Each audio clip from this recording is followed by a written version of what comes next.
Ladies and gentlemen, and Jimmy Randy fans who are too exhausted to turn off your sets, I'd like to say that our sponsors are bringing you this next half hour as a public service to sell soap. It's not that they think you're dirty now or anything like that, you understand. It's just that they like to sell soap. That seems to make them happy. You know, some people just, they like to sell soap.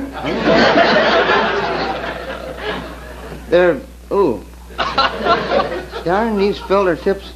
I'm always lighting the wrong end. Are you always lighting the wrong end? I'm always. But of course, that's the story of my life. I'm always on the wrong end of things. Like in crowded restaurants when a waiter spills a bowl of soup.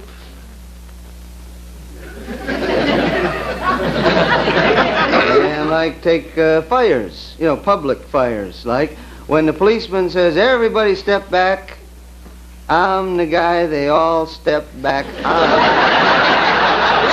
And like take dead-end streets.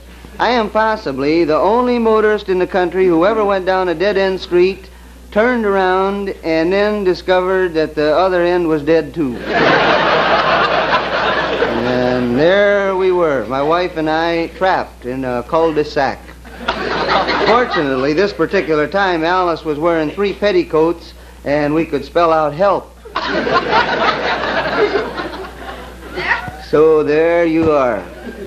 And here I am, and here's the show. Dial Shampoo, the new squeeze bottle shampoo that gives you that diamond sparkle look. And mild, fragrant Dial Soap that stops perspiration odor before it starts presents The George Gobel Show.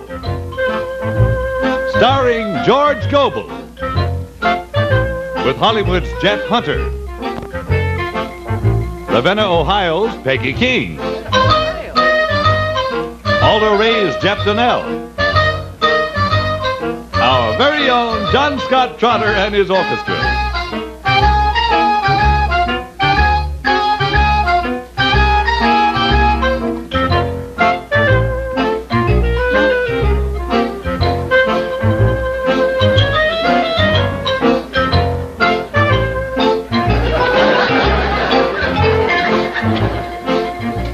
The soap that gets you extra clean is Dial, Dial, Dial. The soap with hexachlorophene is Dial, Dial, Dial. Even when perspiring, you won't worry about odor if you use Dial soap every day. Let me show you why. Normal perspiration has no odor until it comes up against skin bacteria. They cause the odor. But ordinary good soaps can't remove bacteria effectively. Thousands are left on the skin, sort of like this. But washing with Dial takes away up to 95% of these troublemakers. Dial's hexachlorophene does it. There's nothing else as good at removing bacteria. And it clings to your skin, keeping you fresh all day. That's how Dial stops odor before it starts. And Dial smells good. Aren't you glad you use Dial soap? Don't you wish everybody did?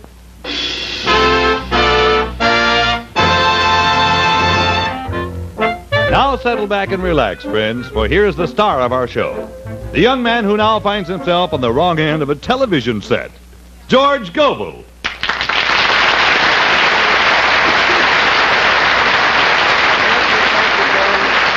This is Academy Award time here in Hollywood, the exciting, glamorous home of the Nut Burger.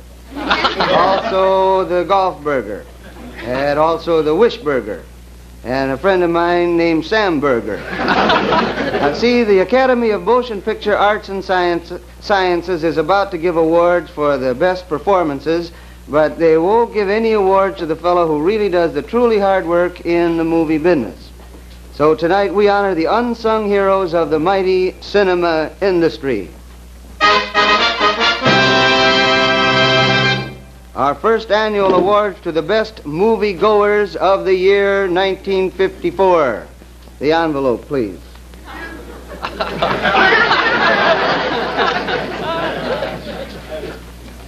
Thank you. He's been working pretty hard. The shine has all gone out of his leather bow tie.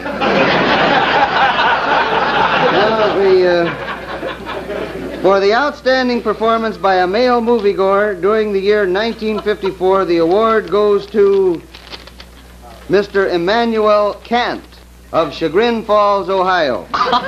On August 4th, 1954, Mr. Kant accompanied his 7-year-old son to a kiddie matinee at the Taj Mahal Theater and sat through 6 Mickey Mouse cartoons, 6 Donald Ducks, 2 Tom and Jerry's, one of which was a movie, 3 Mr. Magoo's, 17 coming attractions, 5 musical short subjects, 4 musical long subjects, a Pete Smith specialty, 4 intermissions, 7 travelogues, 9 chapters of a Spaceman serial, 4 newsreels, and 2 double feature westerns in 3D with stereophonic sound. Now, we regret to announce that Mr. Kant's award will have to be made posthumously. I understand that his 7-year-old son was to have accepted for his father, but the kid is still in the movie. And now for the next award. For the second well, fates preserve us, said Mrs. Jervis. We have here a double award. For the outstanding performance by a female moviegoer, the award goes to Mrs. Oswald Spengler of Tacoma, Washington, who on the night, I should say, of April 29th, 1954, participated in an action in the Tony Curtis Memorial Theater.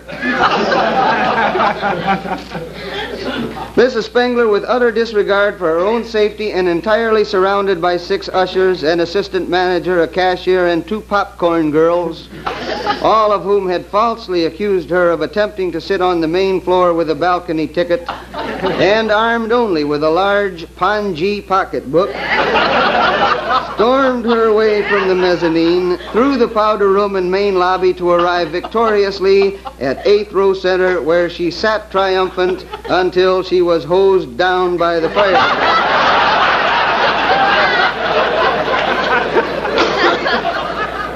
Double award to Mrs. Spengler, the most courageous female movie patron of 1954.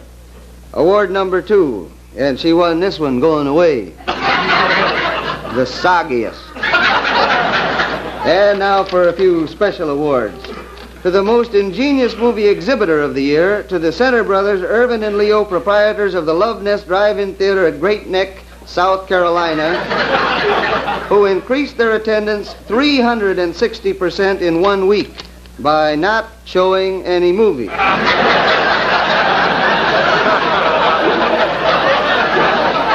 For the most conscientious usher of 1954, to Mr. Bert Gold, usher extraordinary, who seated 250 patrons in 136 seats with the aid of only a burned-out flashlight and a few crude remarks.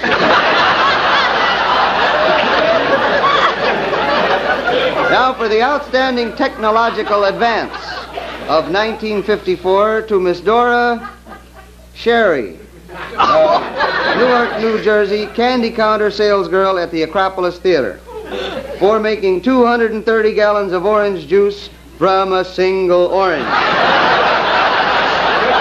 Ladies and gentlemen, we salute you. And I don't want anybody to get the idea that I don't care very much for movies, because I really care very much for movies. I go to them all the time. It's just like going to a show, like to me. Like only last night I went to one with Alice, but when we were coming home, I could just kind of sense that she was disposing herself for a dispute. George? See? She can't hardly wait to get started. What is it, Rocky? Just what do you mean by Rocky? Oh, come on, Alice. Let's quit kidding now. I know that you've been just spoiling for a spat ever since we got home from the Barefoot Contessa meets Abbott and Costello's Chiropodist. Jokes, jokes, jokes. George Gobel, you're always belittling everything. You're always be big in everything. George, why can't you be gallant and exciting and romantic? Honey, I'm gallant and exciting and romantic. It's just that you're never around at the right time. George, George, I've been around here for 12 years. And there were leap years that I wish I hadn't asked you. Do you suppose life would be any better if you were married to someone else? I know it would. Like with whom else, for instance? Like anybody else, for instance. For instance. Like that good-looking fellow in the movies. For instance, Jeff Hunter. What do you suppose life would be like with that, for instance, Jeff Hunter? Idyllic. If you were married legally? I can just imagine what it would be like. Well, I can't. Well, I can. And if you'll just get out of here, I'll show you. Do that. Do that. Do that. And as we say down at the Princeton Institute for Advanced Studies, I'm off like a herd of turtles.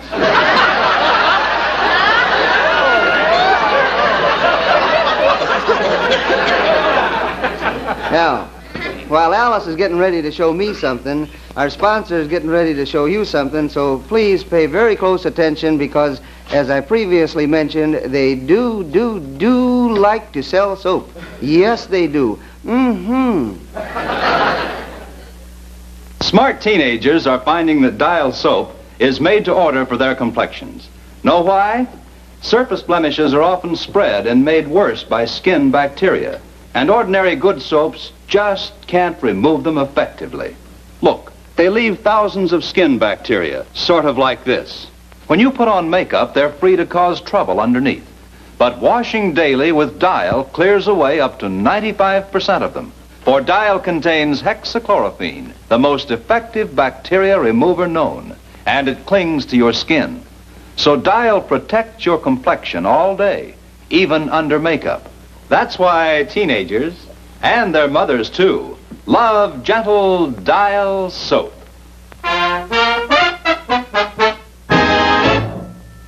Now then, before Alice shows me what life would be like with Jeff Hunter, for instance, will you stroll over this a ways because I got some shopping to do anyways. Hi,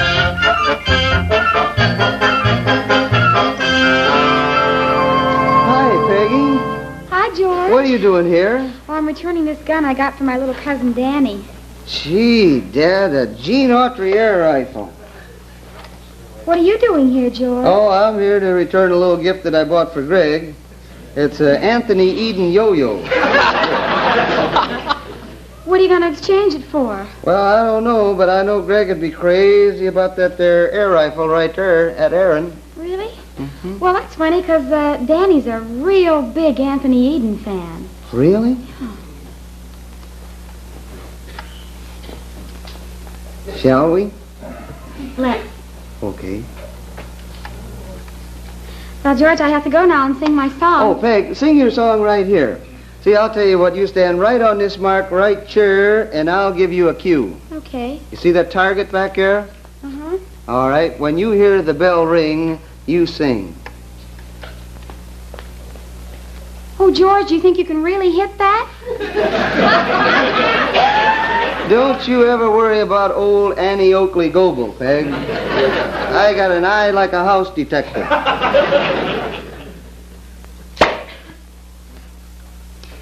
Well? Well, don't get panicky, Peg. I'm a very slow shooter.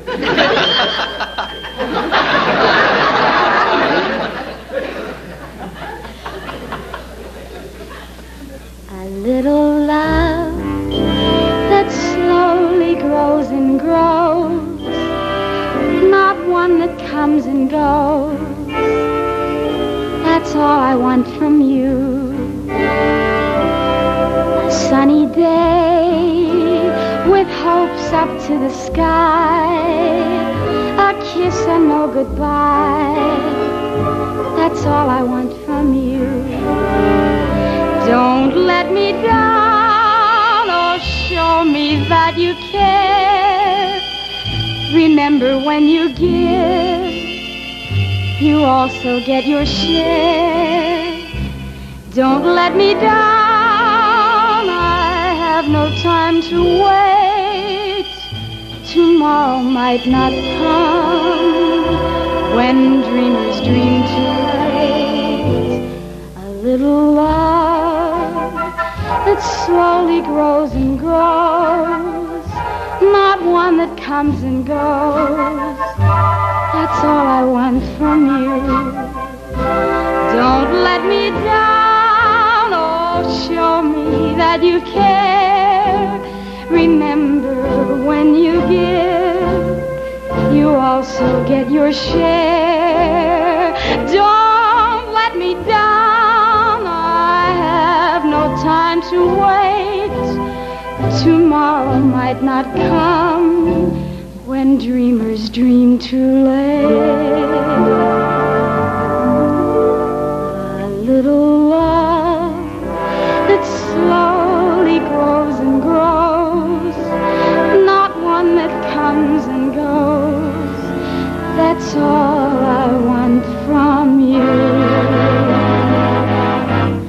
That's all I'll ever want from you.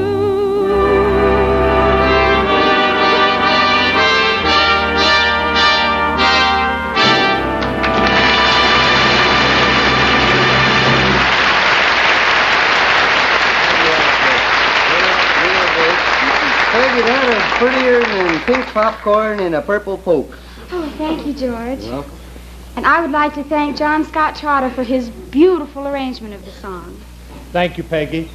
And let me say it's a privilege to work with so fine an artist as you. Well, it's a privilege and an honor to work with so distinguished a musician as you, John Scott. I treasure every moment of our association, Peggy. You are a constant source of inspiration to me, Mr. Trotter. I'm delighted, Miss King. Ladies and gentlemen, the hour of charm. And now, while Uncle John and Peggy have been out here telling big lies to each other, Alice has been quite busy behind the curtain getting ready to show me what life would be like if she had married, for instance, Jeff Hunter. Instead of me, that is. Alice, are you ready? Alice? Honey? Open the curtain.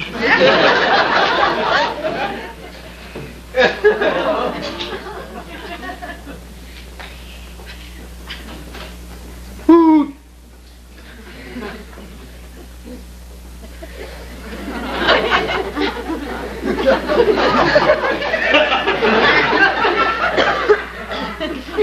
Yeah?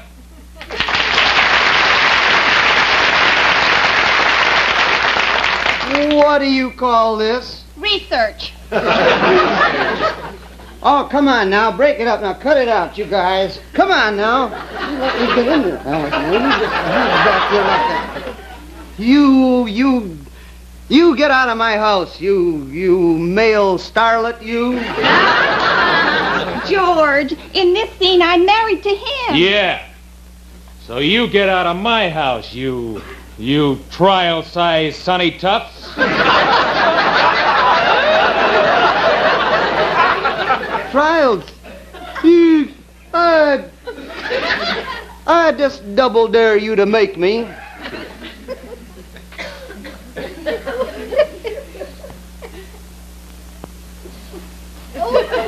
I said make me, not take me. Alice,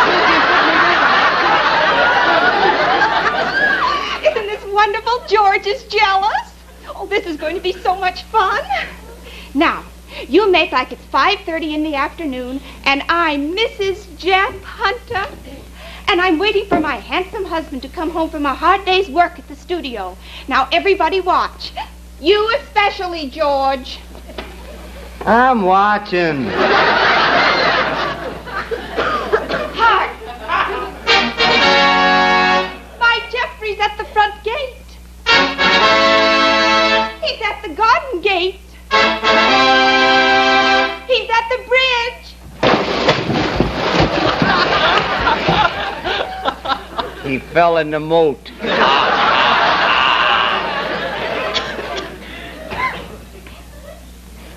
Alicia. My love! We tried that one time. Broke the crystal on my watch. Oh, my darling.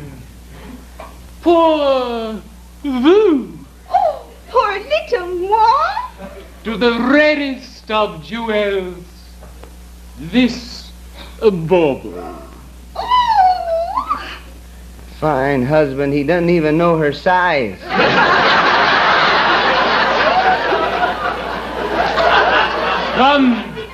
Come, my darling. Make yourself comfy, cozy, while I mix us a drink.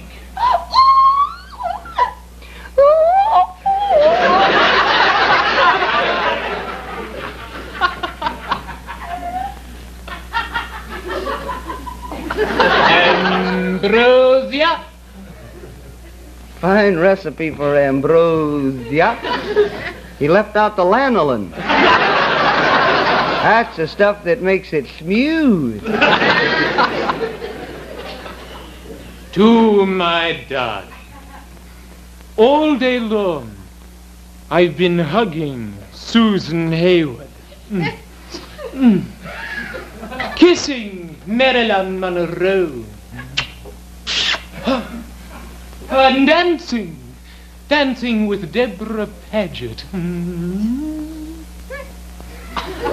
But as beautiful as they all are, my pet, they all pale into insignificance when compared to your radiant, glowing beauty.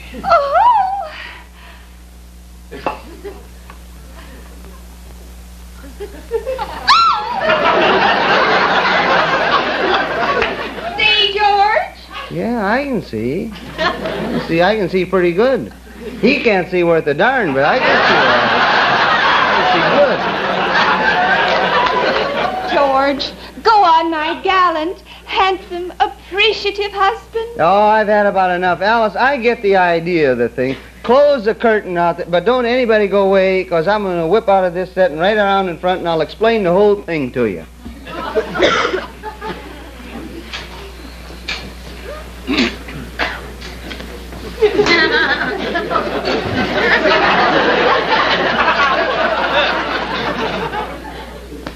Now, see, that's Alice's idea of how life is with a movie star, and she gets these spooky ideas reading them movie magazine articles, you know, like, Hollywood's 10 most eligible bachelors and when they will be free again. And like, I fought for both sides during Gone with the Wind, and, the Milton Sills nobody knows. But see, I know what life with a leading man is really like. I mean, I know. I know what life is. I want to show you what life with one of them dudes is really. Open the curtain back there.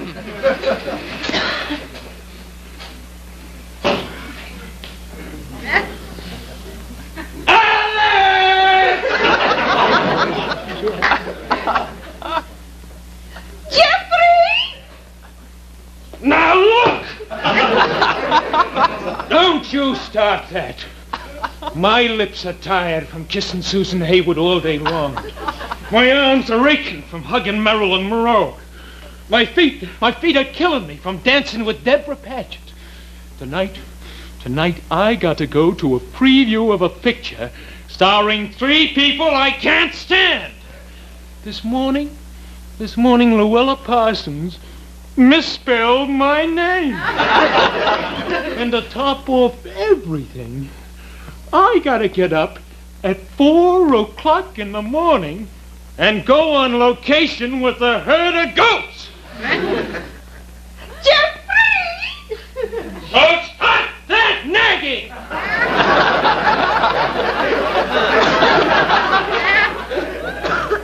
I told you, don't you Jeffrey me. I got enough to put up with, see? I don't want to come home and be nagged, see? So keep your big fat mouth shut and don't say nothing to me, see?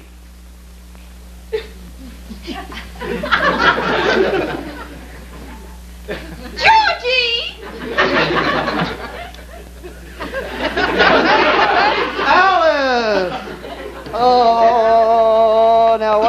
listen to me when I tell you something. You know, I'll tell you one thing. I may not be the best-looking chap in town, but long after them tall, handsome dudes have lost their looks, I'll still be short.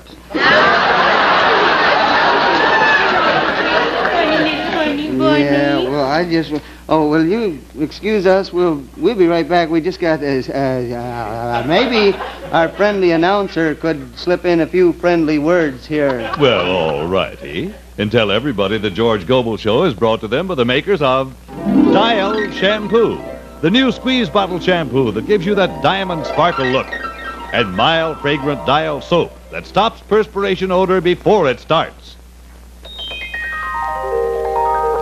Oh, before I say anything else, my lawyer has asked me to read something to you here. It says, the characters portrayed on this program tonight were fictitious, and any resemblance to actual persons, living or dead, is their problem. Now then, the reason that I read this disclaimer is because I don't want some movie star who spent the day kissing Susan Hayward and hugging Marilyn Monroe and dancing with Deborah Paget and then came home and fell in his moat to write me a nasty letter. Now, I'd like to thank my fellow players for their splendid contributions to the American theater this evening. Jeff? Yes, George? See, the part of Alice Gobel is really played by Jeff Donnell. Jeff? Yes, little bitty buddy? Jeff, how come a big, good-looking dude like you has got a girl's name?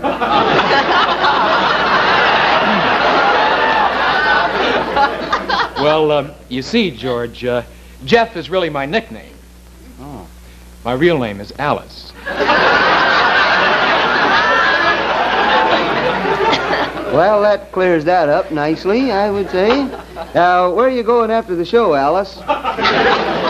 Well, I'm going out to 20th Century Fox and see their new picture called The Racers, starring Kirk Douglas. Oh, are you really? No, but I thought that was a pretty good place to get in a plug for a good picture. That's pretty shrewd the way you did that there, I'll tell you. Are you in The Racers? No, but I'm in White Feather. Oh, I'll bet you look good in feathers. I see by the old clock on the wall it's time to be moseying along, so this is your old friend, Lonesome George, with a message from the Forestry Service. If you plan on visiting any of our national parks over the weekend, please be sure to put out your campfire before leaving the house. So long, neighbor. This is Del Sharp.